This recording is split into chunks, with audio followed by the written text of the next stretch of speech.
கிராமத்து பட்டதாரி. அழுக்கு ஆளும் தலையுடையை விரும்பி உடுத்திக் கொண்ட பட்டிக்காட்டு ஆடவன்தான் இவனின் தந்தை. அந்த மரியாதைக்குரிய பட்டிக்காட்டானை ஆளும் ஜமீன்தார் வீட்டில் தவளாத ஏழை பேரரசிதான் இவனின் தாய். மழையின் சாரலினால் மட்டுமே பள்ளிக்கூரையை அடைக்கலமாய் அனுசரித்த இவர்கள் ஒருபோதும் அனுமானித்ததில்லை தன் வீட்டு பட்டதாரி பற்றி.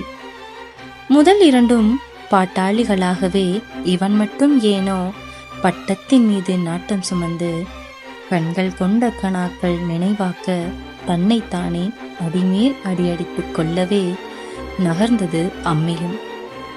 காகித பையினிலே பணுவல்கள் அடுக்கி ஓர் எழுதுகோலை பாதுகாப்பாய் எடுத்து பத்திரம் பண்ணி சிறுக சிறுக சில்லறை சேமித்து என்றோ வாங்கிய சீருடையை தோய்த்தணிந்து அடர்த்தி மயிர் வாரி திருநீர் அணிந்து விரலுக்கு மட்டுமே அரணாய் பாதணிகள் அணிந்து இரவலாய் பணுவல் வாங்கி வளர்ந்த பெருமைக்குரிய பட்டதாரிதான் இவன்.